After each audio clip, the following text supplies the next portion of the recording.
दोस्तों, आप तमाम लोग जानते हैं कि कुछ ही दिनों के बाद लोकसभा का चुनाव होना है। ऐसे में बात करें हैदराबाद सीट की, जहां से असदुद्दीन ओवैसी साहब सांसद है, वहां से भारतीय जनता पार्टी की जो कैंडिडेट है, भारतीय जनता पार्टी ने जिस कैंडिडेट को उतारा है, उनका नाम माधवी लता है, जिन्हें आप स्क्रीन पर देख सकते हैं। ये माधवी लता जी हैं, जो असदुद्दीन ओवैसी के अगेंस्ट में चुनाव लड़ रही है, यानी कि उनके खिलाफ ये चुनावी मैदान में उतरी हुई है। माधवी लता लगातार असदुद्दीन ओवैसी के ऊपर हमला कर रही है और अभी अभी ये खबर सामने आई है कि उन्हें जो गृह मंत्रालय है उनके द्वारा Y+ सुरक्षा दी गई है, यानी कि Y+ सिक्योरिटी उन्हें दी गई है, जिसके बाद उनके लिए जो है सुरक्षा कर्मियों को बढ़ा दिया गया है। इस पूरे मामले को लेकर के जब मीडिया वालों ने इनसे सवाल किया कि आपको सुरक्षा दी गई है, आपको लेकर के सुरक्षा बढ़ाई गई है, तो आप इस पर क्या कुछ कहते हैं? तो इन्होंने सीधे-सीधे असदुद्दीन ओवैसी पर हमला बोला है। इनका कहना है कि हम सच्चाई उजागर कर रहे हैं और उस एक व्यक्ति की सच्चाई उजागर करने के लिए हमें इसकी ज़रूरत है। इन्होंने असदुद्दीन ओवैसी पर यह आरोप लगाया कि जो लोग वक्फ की ज़मीन पर कब्जा कर रहे हैं,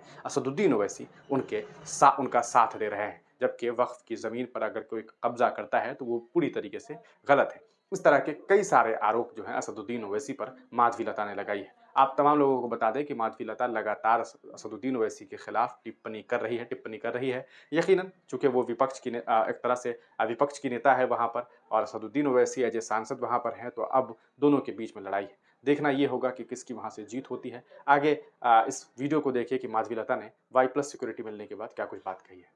तो मैम, आपको जो Y+ सिक्योरिटी मिला है उसके बारे में आपको क्या कहना है? देखो, मैं ये Y+ सिक्योरिटी सिर्फ एक इंसान से एक सच्चाई की लड़ाई को बचाने के लिए दिए हैं।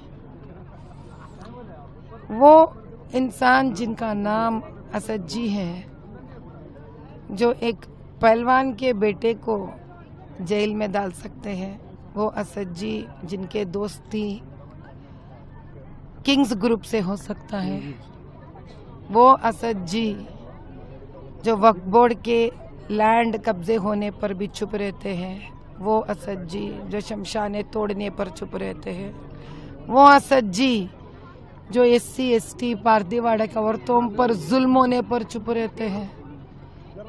तो अब तो हमको सोचना पड़ेगा ना भैया कि किस किस को पाल कर बड़े कर रहे हैं वो अपनी जीत को हासिल करने के लिए।